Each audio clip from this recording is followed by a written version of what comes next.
हमारे साथ एक खास शख्सियत मौजूद हैं। युवा व्यापारी नेता, भाजपा के पूर्व प्रदेश प्रवक्ता रहे संजीव चौधरी जी।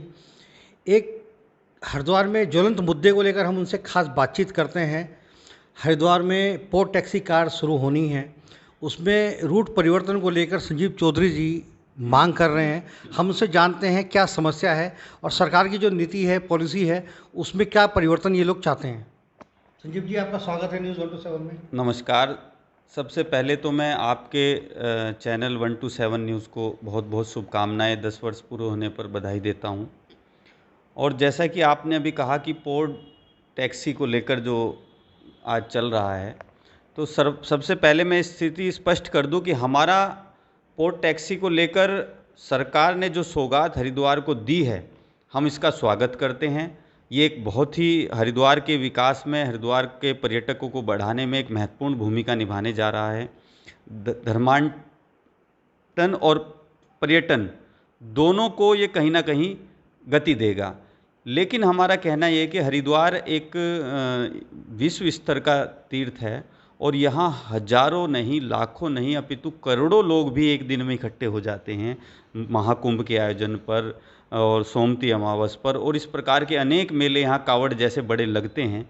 जिन दिनों में शहर के अंदर जो पोर्ट टैक्सी का रूट बनाया गया है, उस समय कहीं ना कहीं दिक्कत हो सकती है। अभी कोरोना काल में भी व्यापारी यहाँ परेशान था, उसको नुकसान हुआ।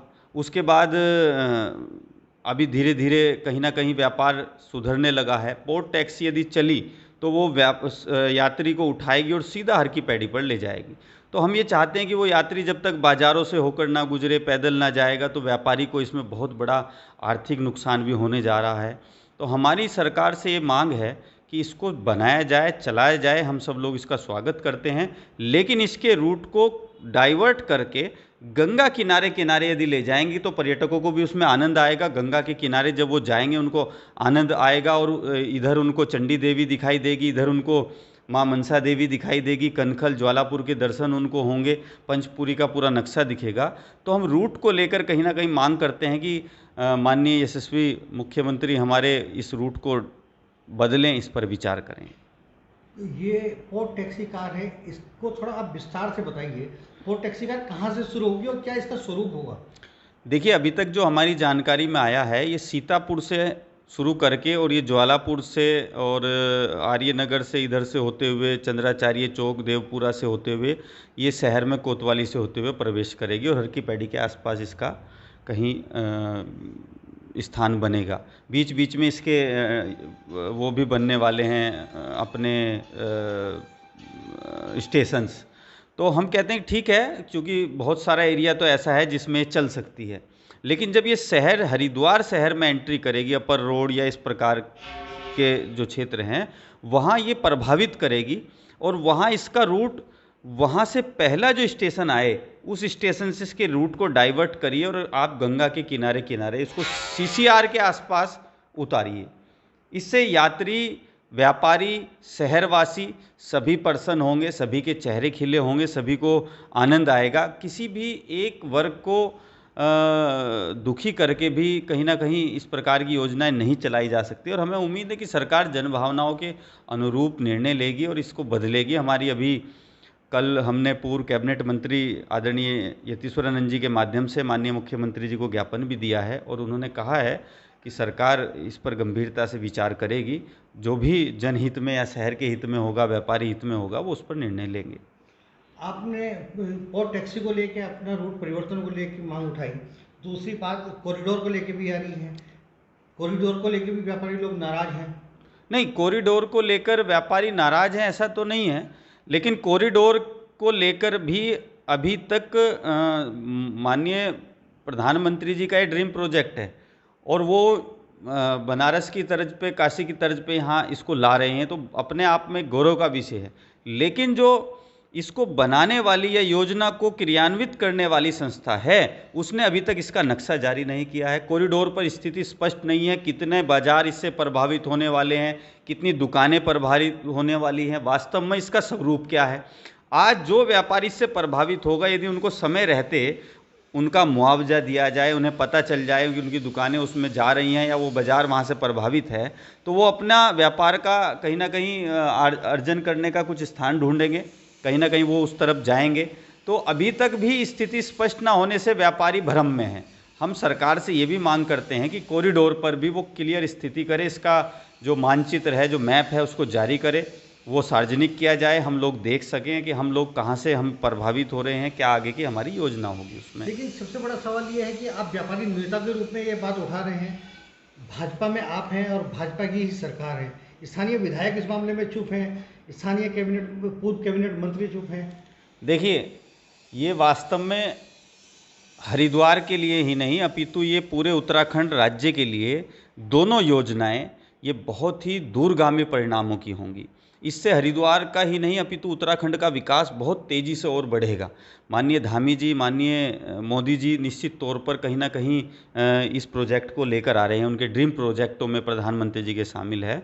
और पूर्व कैबिनेट मंत्री स्वामी यतीश्वरानंद जी तो कल भी व्यापारियों से मिले हैं, उन्होंने हम लोगों से बात करी, हमारा प्रतिनिधिमंडल मिला और कॉरिडोर को लेकर भी उन्होंने व्यापारियों से बात की है।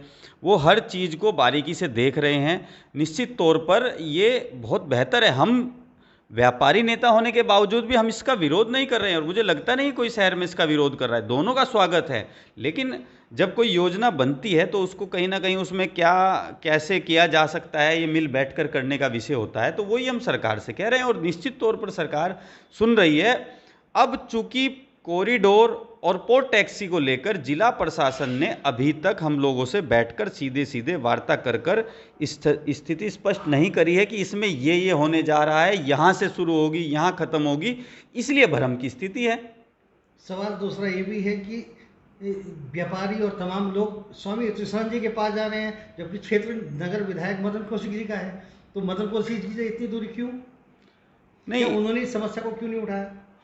देखिए, वो हरिद्वार के विधायक हैं और पूर्व में उन्होंने अपने काम किए होंगे निश्चित तौर पर, लेकिन आज चूँकि ये विषय इतना गंभीर है और सरकार से वार्ता के लिए हम लोग जब बात करते हैं तो सबसे पहले खड़े होते हैं यतीश्वरानंद जी हमारे बीच में आकर।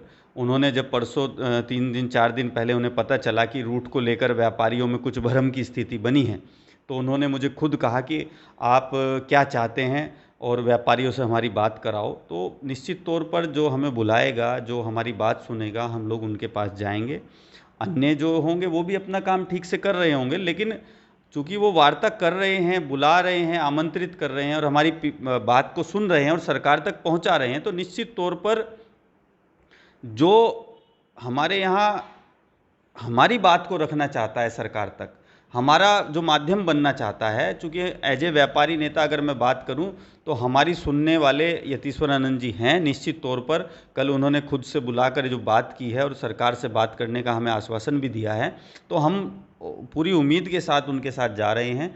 और कहीं ना कहीं ये भी देखा जाता है कि मांगो उसी से जो दे खुशी से और कहे ना किसी से। तो स्वामी जी की भी ये कहीं ना कहीं रहती है कि वो सबके सुख दुख के साथी बनते हैं। लेकिन इस पूरे प्रकरण में जो है सरकार और प्रशासन के बीच में तालमेल का अभाव कहीं दिखाई दे रहा है। देखिए, सरकार और प्रशासन तो मुझे लगता है कि ठीक से हैं तालमेल में, लेकिन प्रशासन और शहरवासियों के बीच में तालमेल नहीं है, ये मैं मानता हूँ। आपने अभी कहा कि प्रशासन स्थिति स्पष्ट करे। हाँ, यही मैं कह रहा हूँ। सरकार के और प्रशासन के बीच में तो तालमेल ठीक है, काम को वो गति से कर रहे हैं, तेज़ी से बढ़ा रहे हैं, लेकिन जिस शहर के बीच में वो काम कर रहे हैं उस शहर के जिम्मेदार लोगों को बैठाकर, जो लोग उससे प्रभावित होने वाले हैं उनको बैठाकर प्रशासन को तो बात करनी पड़ेगी। सरकार के नुमाइंदे यहाँ कौन हैं? सरकार के नुमाइंदे यहाँ जिले प्रशासन के लोग हैं। तो जिला प्रशासन हम लोगों से बैठ के, या जो भी पीड़ित हैं जिस क्षेत्र में, उनसे बैठ के बात करे, केवल इतना सा विषय है। निश्चित तौर पर मुझे लगता है अभी काम तो शुरू हुआ नहीं है कहीं भी कोई भी इस प्रकार का, अभी ये सर्वे और ये सब चल रहा है, तो निश्चित तौर पर सरकार इसको संज्ञान ले रही है और कहीं ना कहीं इसमें जल्दी से तेज़ी भी लाएंगे। धन्यवाद, आपने अपना कीमती समय दिया संजीव चौधरी जी, आपका बहुत बहुत धन्यवाद। आपने संजीव चौधरी जी व्यापारियों की बात को तो मुखरता से उठाया, लेकिन अपनी ही पार्टी का बचाव कर गए और ये परिपक्व नेता की पहचान है। धन्यवाद।